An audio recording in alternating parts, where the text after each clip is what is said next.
Well, welcome to our talk entitled Bringing Down the Walls of Atheism. Just a brief note on why I've decided to entitle this talk in such a fashion. Very often, as many of you know and probably have experienced with your own family members and friends, that atheism serves to be a great obstacle for faith, for the faith of many. Very often, atheism is the source of many people losing their faith, in particular, the young and young adults, but even so, adults themselves.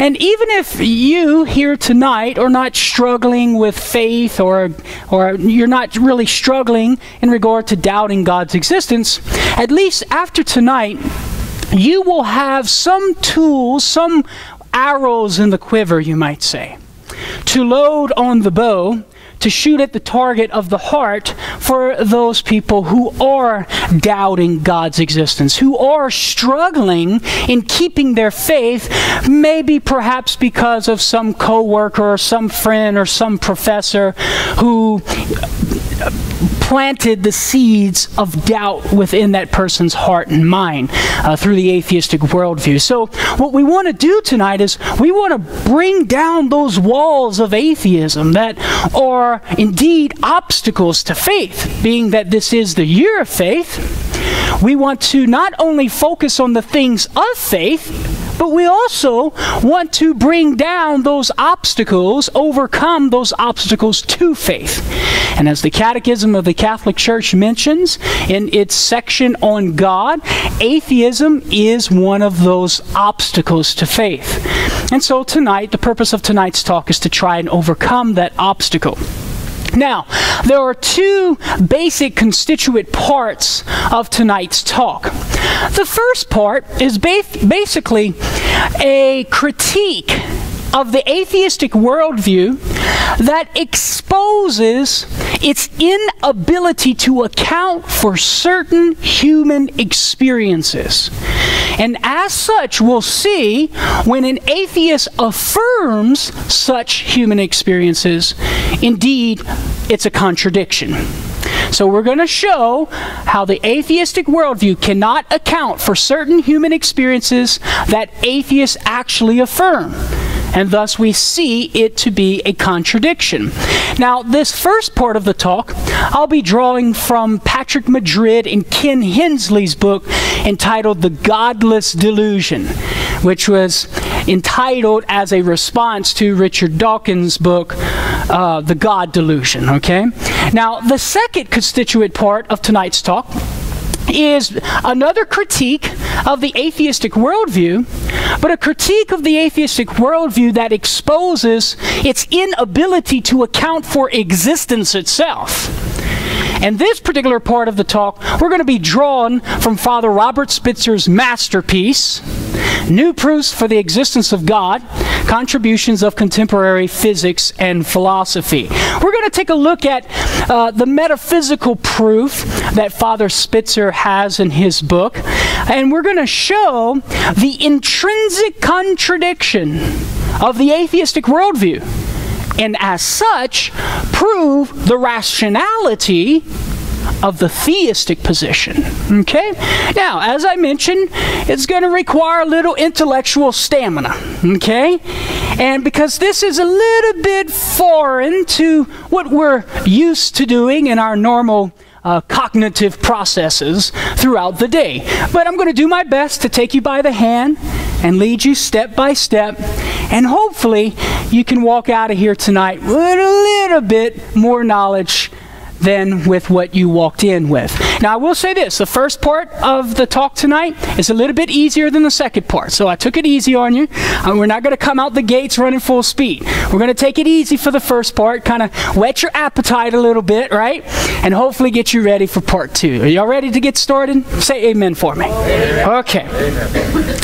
So, and hopefully, and one more note, as we go through, I'll try my best to draw out for you at various points why and how this is not merely an intellectual exercise, but that it's something that's meant to be communicated and make the journey to the heart to deepen our love for Almighty God. And I can do that being that I'm talking to a Christian audience, right, who's in love with God. Okay, so here we go. There are basically we're going to focus on 3 areas of human experience tonight that the atheistic worldview cannot account for, cannot explain. 3 areas of human experience that atheists actually affirm. But what their atheistic worldview doesn't allow them to affirm. Does that make sense? They're affirming something that their atheistic worldview does not allow them to affirm. And consequently, any atheist who affirms these human experiences are, as Ken Hensley and Patrick Madrid would state, walking contradictions. Now, as you see there on the PowerPoint, 3 areas of human experience: morality, human knowledge, and the value and dignity of the human being. So we're going to take the issue of morality first. There are basically 3 logical steps as we're looking at how the atheistic worldview can't account for the human experience of morality. Step 1. Most atheists have an intuitive awareness of objective morality, objective right and wrong. In other words, there are some cases where right and wrong are not merely personal taste and preferences, nor society's taste and preferences, but that there are some cases where right and wrong is objective. That is to say, it applies to all peoples, all times, and all places. The litany of examples that I'm going to share with you right now, I think, supports such an assertion as this. Okay, so Mike, if I may, I'm going to use you as an example. You're my atheist friend, okay? And we're going to enter into a dialogue, okay? Now, here's what I want to do. Through a series of questions, we want to try to show how even an atheist, and we're talking about the general group of atheists. We're not talking about the sociopaths, all right? We're talking about folks who, according to common sense, affirm certain cases of right and wrong, all right? So, for example, if we're in a dialogue with Mike here, our atheist friend, I might ask Mike, would you be indifferent as an atheist? Would you say it was Hitler's personal taste and preference in what he did in the Holocaust? Is Hitler's atrocities in the Holocaust merely his personal taste and preferences? Or would you say that's wrong? That's wrong. Most atheists would say that's wrong, okay? Once again, we're talking to the general group of atheists, not those whom we commonly refer to as sociopaths who need to be locked up, okay? So, our atheist friend Mike says, yeah, that's wrong. Okay, well, Mike, let me just ask you another question. What about the actions of a pedophile? Would you say that the actions of a pedophile is just merely his personal taste and preferences? Or would you say that's wrong? That's wrong. And that one, it will be, across the board, every single person will answer, that's wrong. Rightfully so, right? Okay? Mike, let me ask you a few more questions. What would you say to a professor in a college class walking in on the first day and telling all of the females, every single human being in this auditorium that's a female, you get an F, and all males get A's simply because I don't like the female gender? What would you say to that, atheist Mike? That's ridiculous. That's unfair, right? That's not just. And all the females say, amen to that one, right? That's not fair.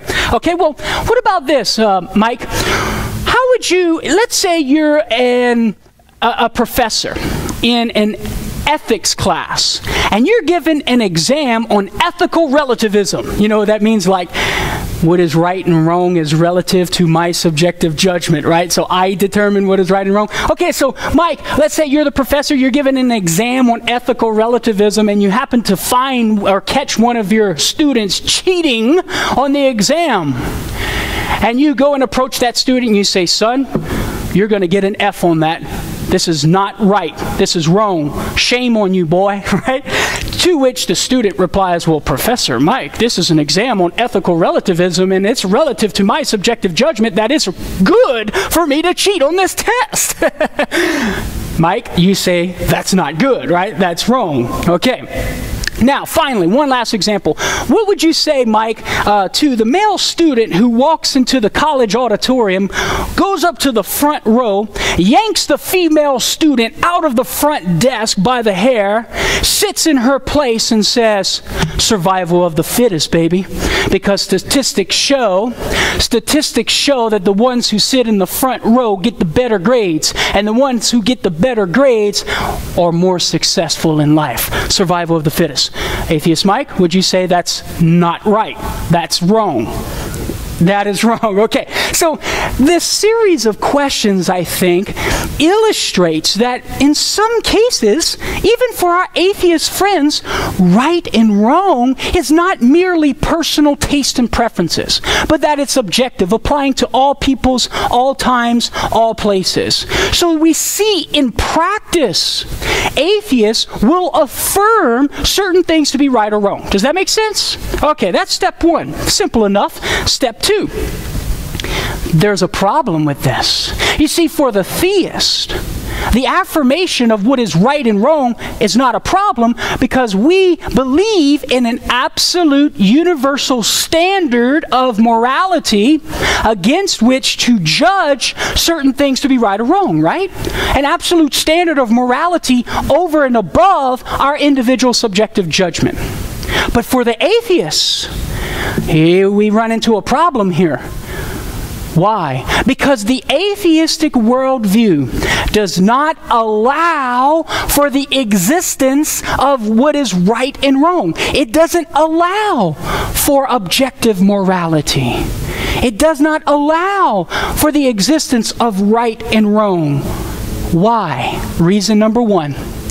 In the atheistic worldview, there is nothing, because it rejects God, because there is nothing higher than self to label something as good or evil, well then guess what?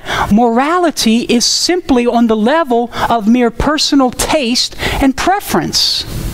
Because in the atheistic worldview, there is a denial of God's existence, there is a denial of an absolute universal standard of morality that is over and above the subjective judgment. And consequently, whenever someone judges something to be right or wrong, according to the atheistic position, it's simply merely personal taste and preference. You see? Personal taste and preference, that's akin to me preferring vanilla ice cream over your preference of chocolate ice cream. In such a case, who cares? It doesn't matter. It's your opinion versus my opinion. Well, this is the level to which morality is lowered according to the atheistic worldview, because there is nothing higher than self to label something as good or evil. But yet, as we've already indicated, there are many atheists who will be the first to jump into the mix to declare certain actions to be wrong, such as the action of pedophilia, as we just indicated. You see the contradiction there. Our atheist friend affirming something to be wrong, but his or her worldview doesn't even allow for such a moral judgment. Reason number two. According to the atheistic naturalistic worldview, it doesn't even allow for the ideas of right and wrong. You see, it's important to know that in the atheistic worldview, the only thing that exists is matter. Nothing exists beyond the realm of material things, such as particles, atoms, molecules, quarks, etc., right? Nothing exists beyond the realm of matter. This is what we call a naturalistic worldview. So the atheistic worldview is also naturalistic. The only thing that exists is matter. Well, that's a problem for the atheist who affirms something to be right or wrong. Why? Because the ideas of right and wrong do not belong to the realm of the material world. The ideas of right and wrong are beyond matter. They're immaterial. How do we know that? Well, let me just ask you a few absurd questions. What's the color of rightness?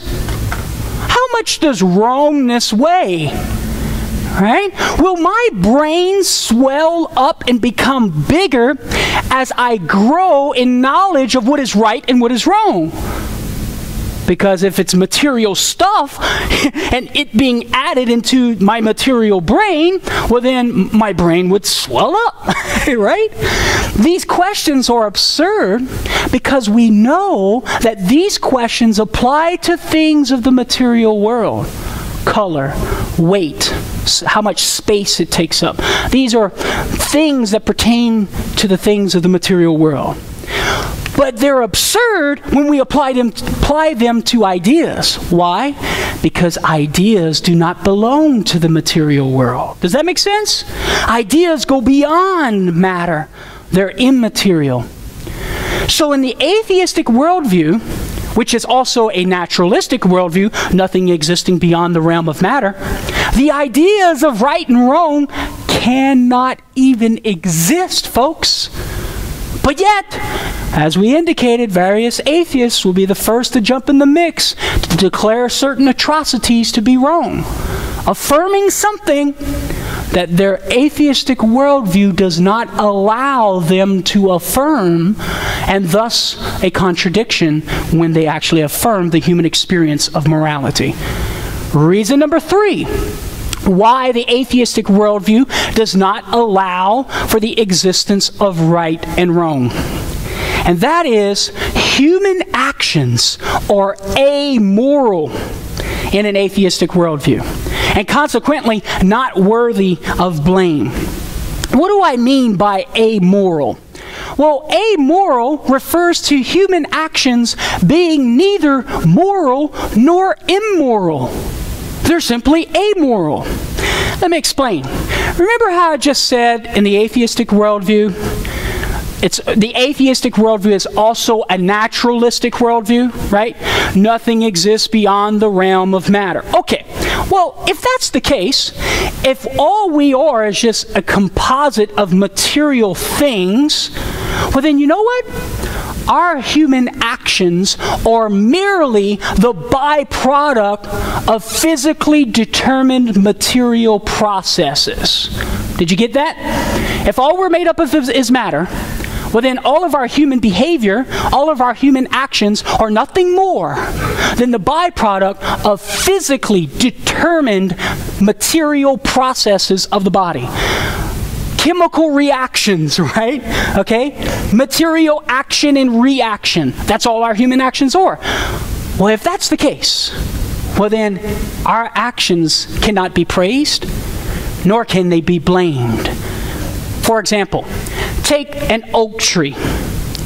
It is not immoral, folks, for an oak tree to grow and cut off the growth or sort of crowd the growth of a neighboring maple tree, right?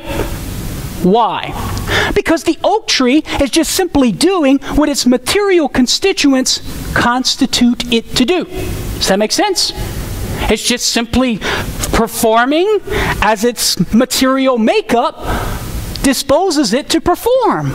Okay, well, very similarly, if our human behavior is nothing more than the byproduct of physically determined material processes, well then by golly, that man who rapes and murders an innocent young girl, well then that behavior cannot be blamed. That behavior cannot be blameworthy. Why? Because he's simply behaving according to the material constituents that constitute him as a man. Get the point?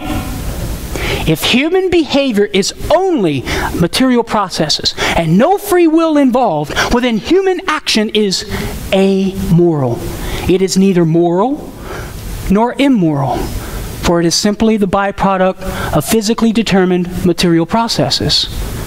And so we see, therefore, the atheistic worldview does not allow for the existence of right and wrong behavior because human actions in this worldview are amoral. But yet, as indicated through the questions, various atheists, most atheists, will affirm things to be right or wrong. Most atheists will affirm that the man who rapes and murders a young innocent girl is wrong. Only the guy who says that's not blameworthy is a sociopath, right? We call that kind of guy a sociopath and he needs to be locked up. That is the guy who says, oh yeah, well, it's just his personal taste and preference. Oh yeah, he's just doing what his material constituents constitute him to do. That's called insanity, folks. So we see that the atheistic worldview cannot account for the human experience of morality, a human experience that even atheists themselves affirm. So anytime an atheist affirms something to be right or something to be wrong, they're affirming something. They're making a moral judgment which their atheistic worldview does not even allow them to do. And so thus, a walking contradiction. So you see how atheism does not allow for the human experience of morality. And folks, the scary part of that is, once you see the logic of atheism and what it leads to in relation to human behavior and morality, it's a scary road to go down. And there are some who have followed the logic of the atheistic worldview and said, well, hey, if our actions are amoral and right and wrong is not objective and it really doesn't exist, well then we can do whatever we want and not be held responsible for it.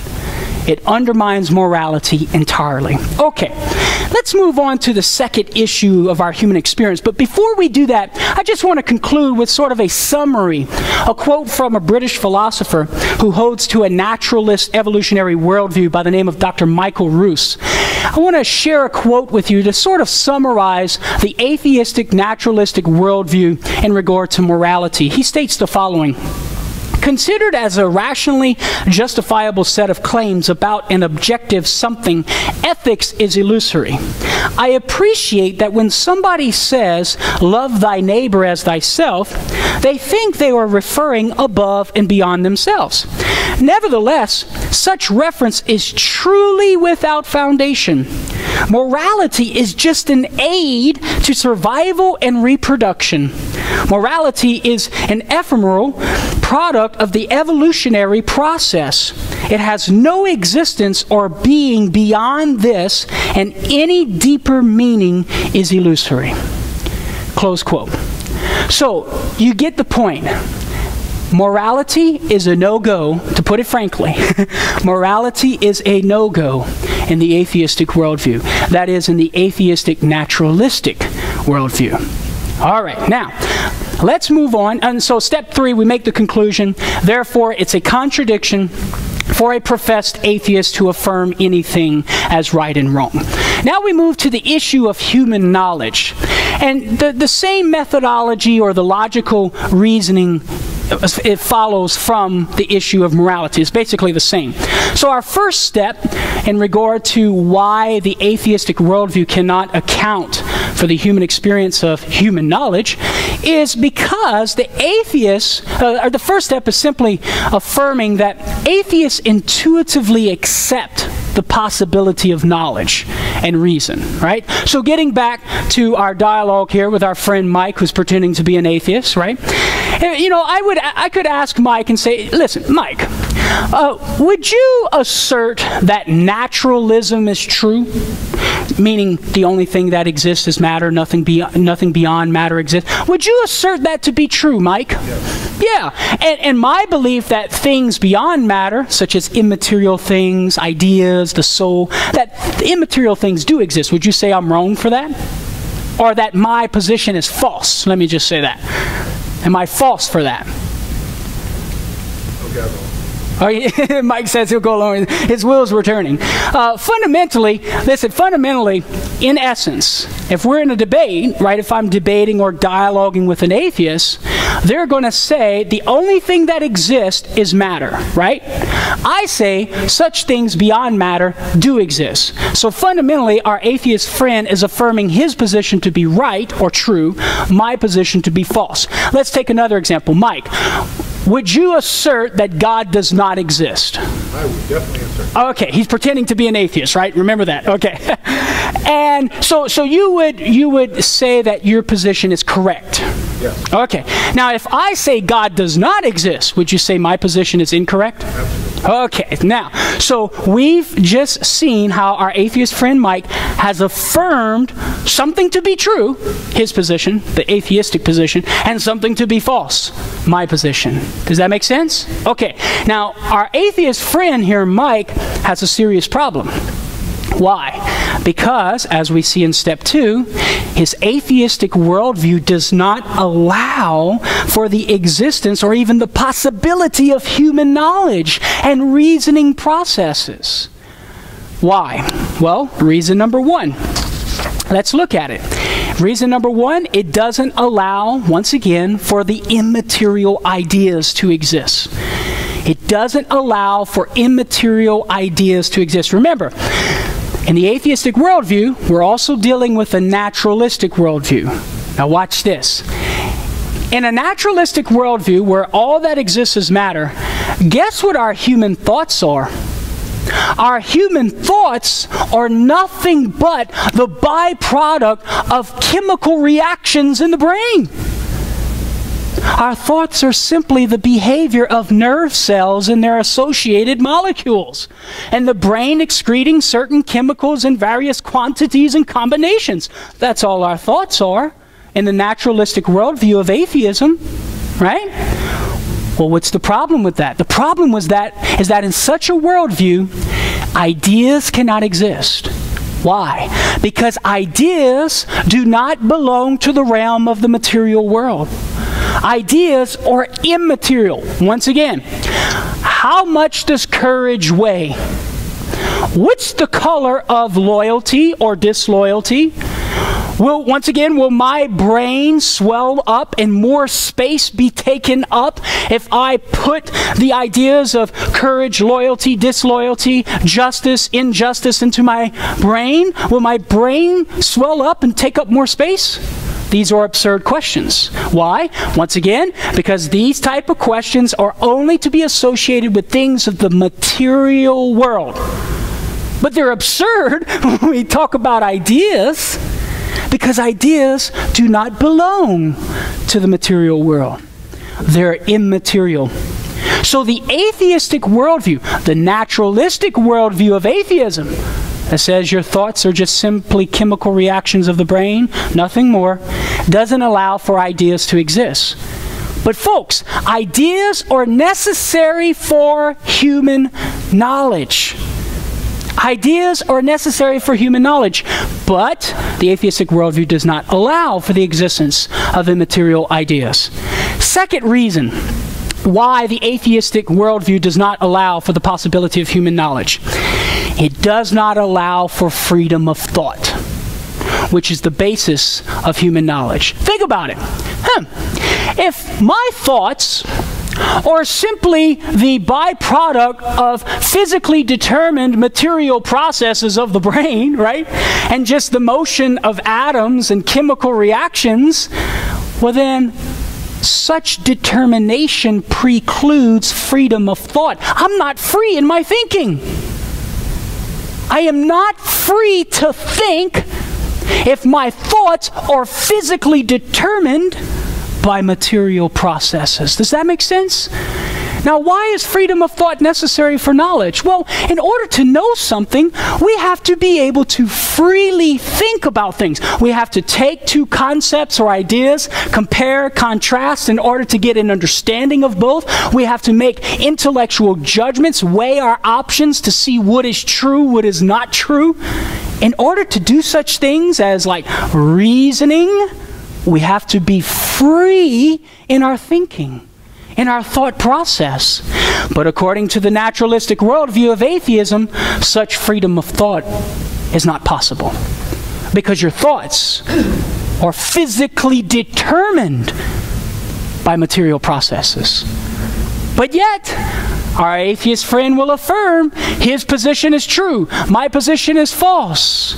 Our atheist will intuitively accept the possibility of knowledge, making intellectual judgments about his worldview when his worldview doesn't even allow him to make such intellectual judgments, right? And so we see, for this reason, the atheistic worldview cannot account for the human experience of knowledge, which atheists actually affirm. Third reason why the naturalistic view of atheism does not allow for human knowledge. It doesn't allow for the reliability and validity of human knowledge. Think about it, folks. If our atheist friend Mike's thoughts are simply physically determined by material processes of the brain, chemical reactions, why should he trust his thoughts that his atheistic position is true? If it's physically determined material processes, he would have no reason to believe his position is true and my position is false. He would have really no reason to even believe that his brain is even made up of atoms and chemical reactions. Why? Because those thoughts are physically determined material processes. So you see how the naturalistic view of atheism undermines the reliability and validity of human cognitive processing. It undermines reason. It undermines human knowledge.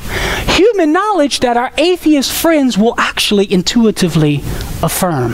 They write books about it, folks. Right? They write papers and essays and debate on TV about it.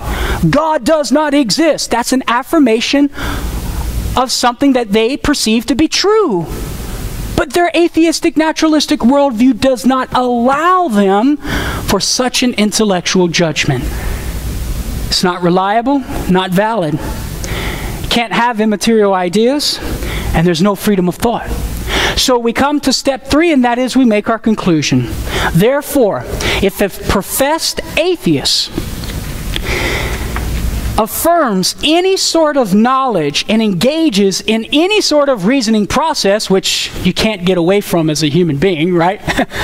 It is a contradiction, my friends. It is a contradiction for a professed atheist to affirm any sort of knowledge. Why? Because they are making an intellectual judgment, right, about their worldview when their worldview does not even allow them to make an intellectual judgment.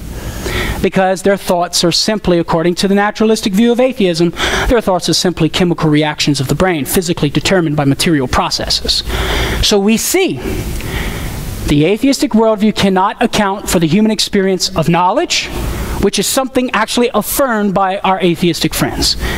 And therefore, it's a contradiction for an atheist to affirm knowledge because their worldview does not even allow for its existence.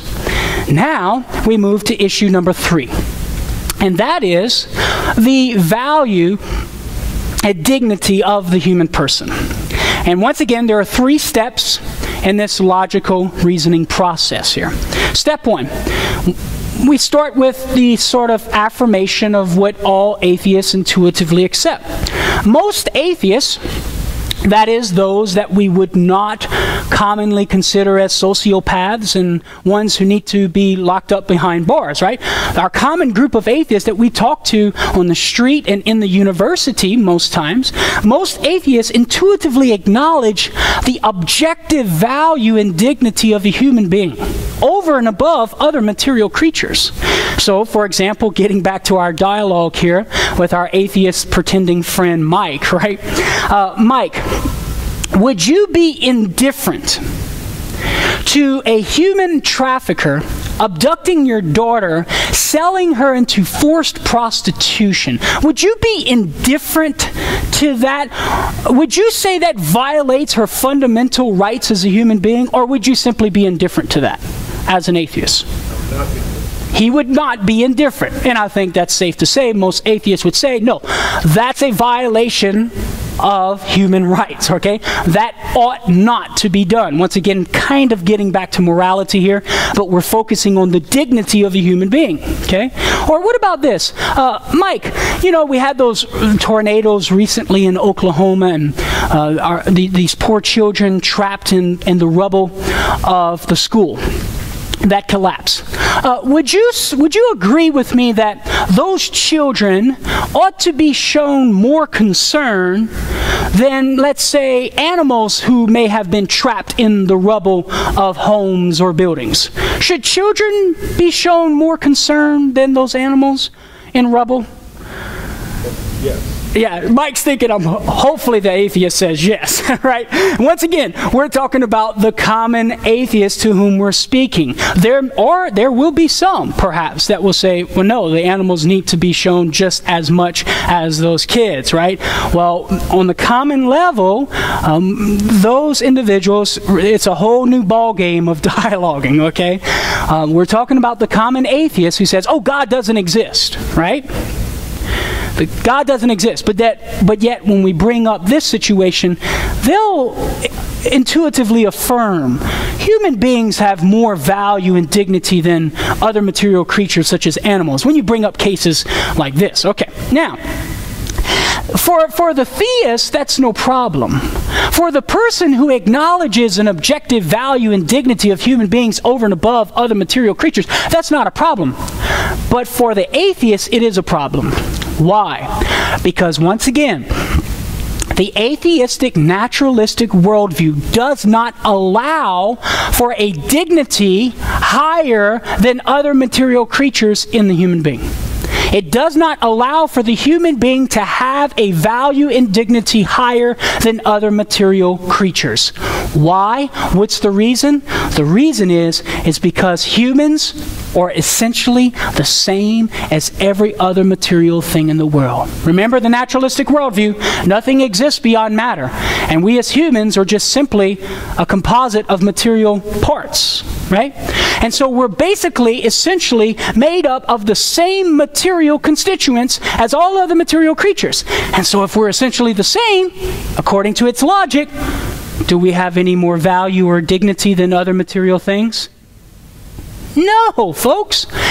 Let me share with you a few quotes that affirms the logic behind the atheistic naturalistic worldview when it comes to the dignity of a human being. For example, the American atheist James Rachels, in regard to human dignity, writes the following in his book, Created from Animals. He states the following, quote, "Once again, though an evolutionary perspective is bound to make one skeptical, the doctrine of human dignity says that humans merit a level of moral concern wholly different from that accorded to mere animals.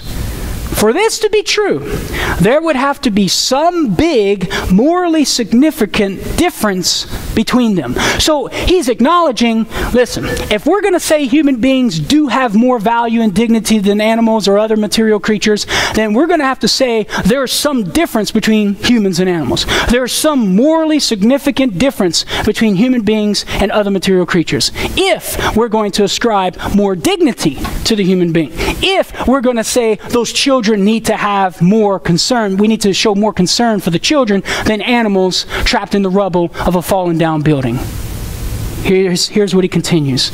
"Therefore, any adequate defense of human dignity would require some conception of human beings as radically different from other animals. But that is precisely what evolutionary theory calls into question. It makes us suspicious of any doctrine that sees large gaps of any sort between humans and all other creatures.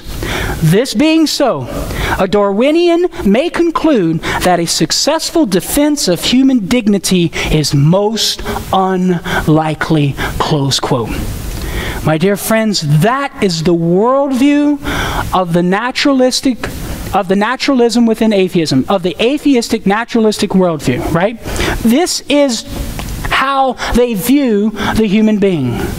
Nothing more than animals. Nothing more than animals. Listen to what Ingrid Newkirk, president of PETA, People for the Ethical Treatment of Animals, states in Vogue magazine, September 1st, 1989. She states the following: animal liberationists do not separate out the human animal. So there is no rational basis for saying that a human being has special rights. A rat is a pig, is a dog, is a boy. They are all mammals, close quote. Once again, what are we doing here? We're showing that the atheistic worldview does not allow a higher value and dignity for the human being above other material creatures. She also stated in the Washingtonian magazine, February 1st, 1990, humans have grown like a cancer. We're the biggest blight on the face of the earth, close quote. That's the atheistic view, my dear friends, according to its logic. That's the view itself. The atheistic naturalistic worldview sees human beings as indicated in these quotes. Finally, the poster boy of the new atheism, Richard Dawkins, in his book, River Out of Eden, A Darwinian View of Life, he states the following. In reference to the world, he says, "The universe we observe has precisely the properties we should expect. If there is at bottom no design, no purpose, no evil, and no good, nothing but blind, pitiless indifference." Close quote. Folks, if that is the case, well then those children, those poor children stuck in the rubble of those fallen down buildings in those schools, we should be indifferent to them in relation to our concern for animals stuck in rubble. If the atheistic naturalistic worldview of the human being is correct, we should not show any more concern for human beings in need than animals in need. Are there some that follow that logic? Indeed, unfortunately, there is. But most atheists that we talk to on the street would not affirm that. They would acknowledge, yeah, we got to show more concern for those children than animals stuck in the rubble of things. Yeah, I can't be indifferent for a human trafficker to abduct my daughter and sell her into forced prostitution. That's wrong. That's a violation of human rights. But you see, the problem is, and this leads us to step 3, making the conclusion. When an atheist affirms such things, when the atheist affirms these human experiences of ascribing value and dignity to human beings higher than other material creatures, when the atheist does that, the atheist is contradicting the very worldview that he or she holds to. Affirming something that the atheistic worldview does not allow him or her to affirm, and thus a contradiction. So, to use the words of Patrick Madrid and Ken Hensley, when our atheist friends, any atheist that affirms these common human experiences of morality, human knowledge, value and dignity of the human being, they're indeed a walking contradiction, affirming things that the atheistic worldview does not allow for them to affirm. The atheistic worldview cannot account for these human experiences. And so hopefully, if we can share that with folks and help them to see, number one, their contradiction of affirming things their worldview does not allow them to affirm, and then secondly, help them to see where such logic would lead to down the slippery slope. Well, then hopefully we can begin in the process of leading them back to faith and belief in the existence of God. Amen? Okay, so that's the first part of tonight's talk.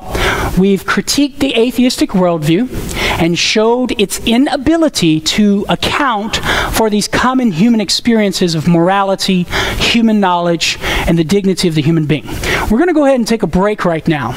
We're going to take a short break, and when we come back, we're going to pick up with the second part, which, hold on to your hats, we're going to have to roll up the sleeves and dig deep. And that is, we'll be looking at the philosophical or metaphysical proof for God's existence. And in that proof, we actually show how the atheistic worldview cannot account for existence itself. And by showing its intrinsic contradiction, we will in turn show the rationality of the theistic position that God does indeed exist. Amen? Let's take a short pause for a good cause. God love you.